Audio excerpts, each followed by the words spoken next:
देश विदेश के महत्वपूर्ण समाचारों पर चर्चा करें। विश्व में शांति की आवाज़ उठ रही है, किंतु शांति स्थापित हो नहीं पा रही।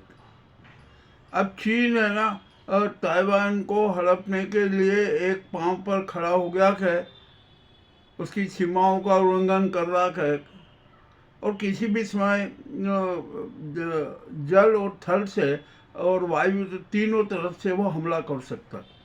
अमेरिका ताइवान के साथ है, उसने वहाँ पर अपने अत्याधुनिक हथियार और ताइवान को भेज दिए हैं और वे सब तैनात भी कर दिए गए।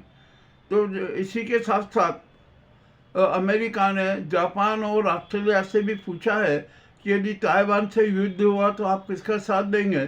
तो जापान और ऑस्ट्रेलिया ने कहा कि हम अमेरिका के साथ हैं।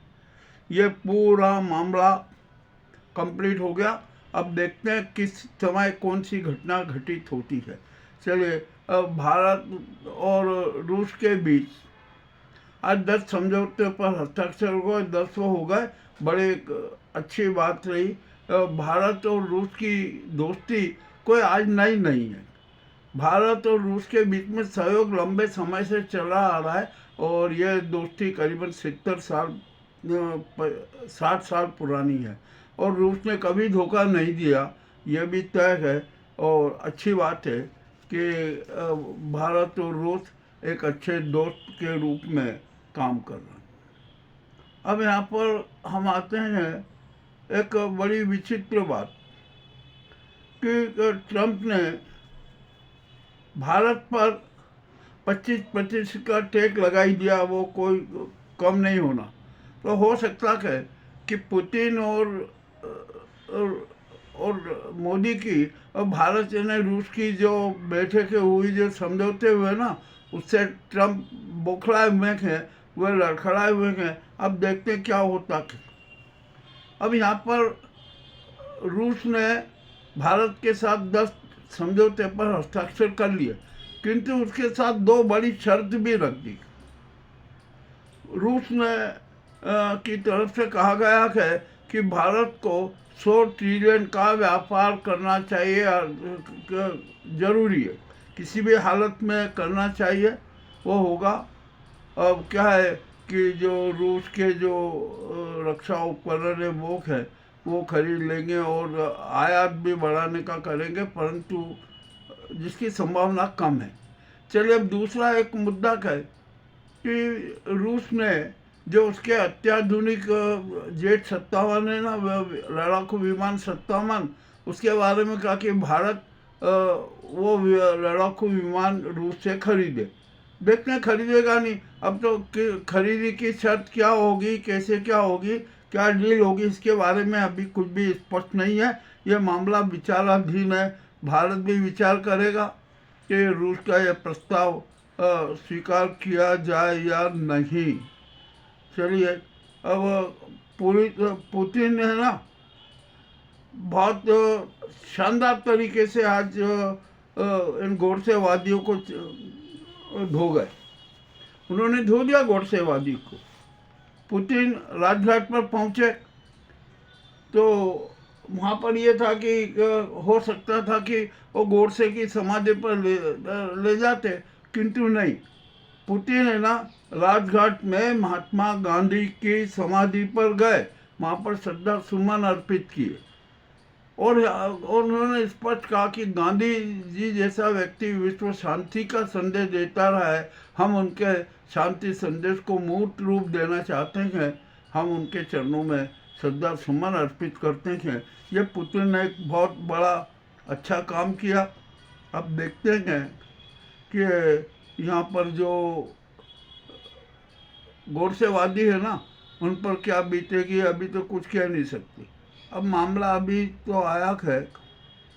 अब यहाँ पर दिल्ली भयंकर प्रदूषण की चपेट में, आम आदमी का जीवन तकलीफ में। तो ट्रंप ने भी वो एक झटका महसूस किया प्रदूषण का। और ट्रंप है ना, अपनी यात्रा के दौरान बार बार खांसते हुए भी नजर आए। इसका मतलब ये हुआ कि वायु प्रदूषण से पुतिन भी प्रभावित हुए। ये कोई मैं नई बात नहीं कर रहा हूँ, परिकल्पना नहीं कर रहा हूँ, जो फुटेज सामने आया है ना, मैं उसी की बात कर रहा हूँ। अब क्या किया जाए क्या नहीं किया जाए, प्रदूषण तो हो ही रहा है। अब क्या किया जाए। जब यहाँ पर अभी एक बहुत जो हवाई उस पर इंडिगो के मामले में बड़ा नाटक हो रहा है, कोहराम मचा हुआ था, संसद में भी कोहराम मचा उठा, वो सारा नाटक हुआ, यात्री बहुत परेशान हुए, सभी परेशान हुए। तो अब यहाँ जब संसद में मामला उठा, ये उठा ना, तो भारत सरकार की ओर से DGCA ने जो प्रस्ताव भेजे थे ना, उन्हें वापस ले लिए। अब इससे स्थिति सामान्य हो जाएगी, कोई वो दिक्कत नहीं है। कम से कम यात्रियों को सारी सुविधा तो मिलेगी। अब जो भी होता है ना, अब क्या है क्या नहीं है, अब देखते हैं क्या होता है। अब अभी तो संसद में आज भी हंगामे मचे।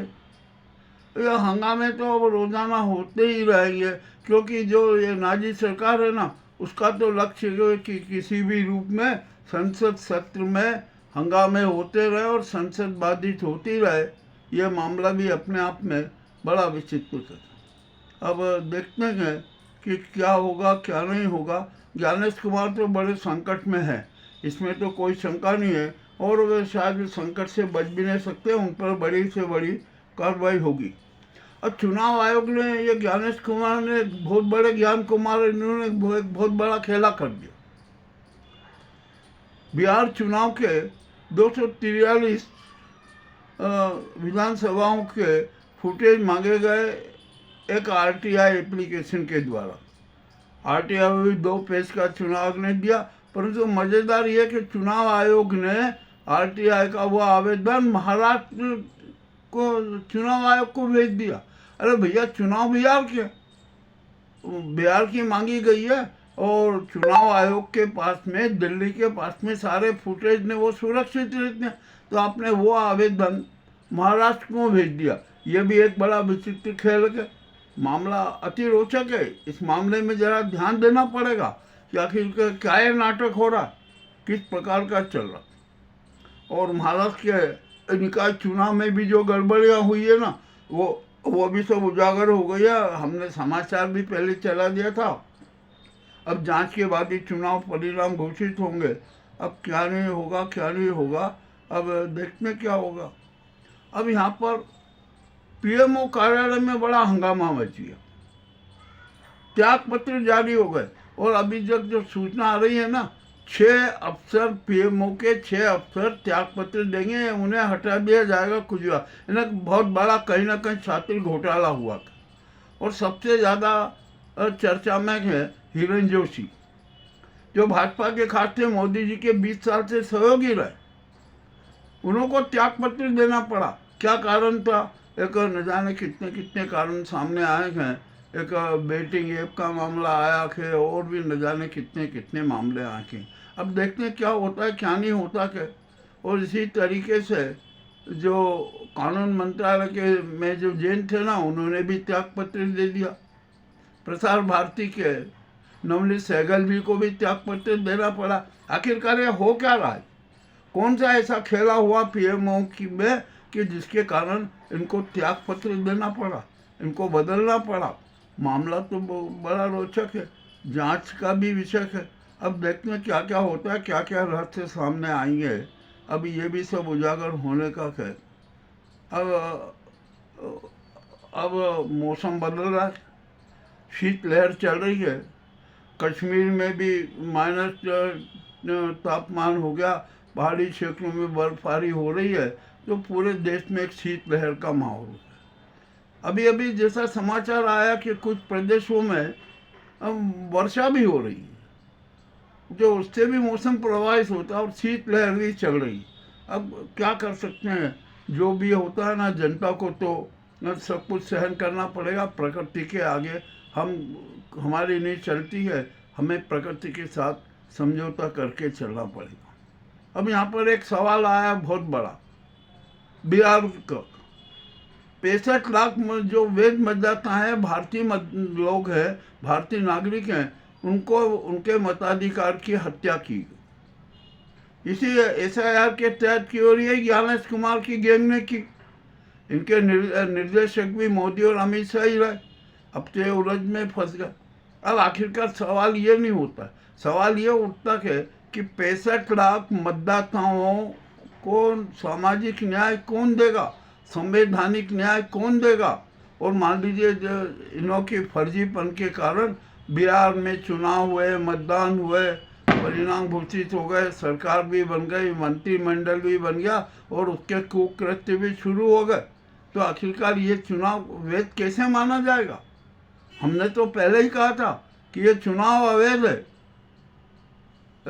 मतदान भी अवैध हो रहा है, और जो मतदाता सूची बनी है ना वो भी अवैध है, उसको मान्य नहीं किया जा सकता। और जो सरकार बनी है, ये बनी है ना, ये सब अवैध।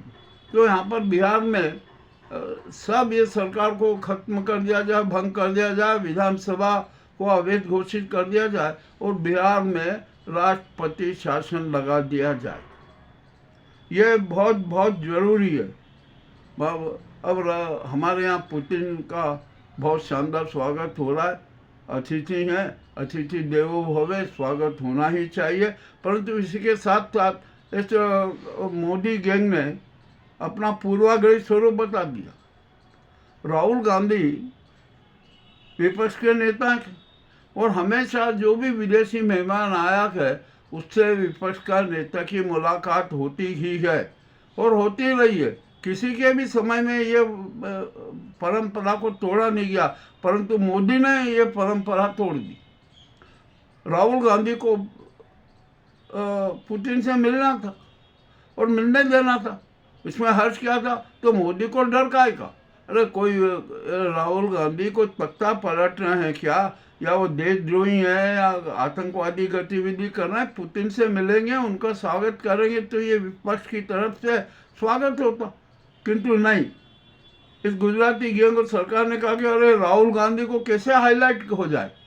पुतिन के साथ उनकी चर्चा होती, बातचीत होती, कुछ मुद्दों पर भी चर्चा होती, ये होती, और जो ऐसे कुछ अच्छे परिणाम निकलते तो ये मोदी सरकार के लिए घातक भी हो सकते थे। तो उन्होंने कहा कि नहीं, राहुल गांधी को पुतिन से मिलने का समय ही मत दो। उनके वहाँ पर नो एंट्री का बोर्ड लगा दिया।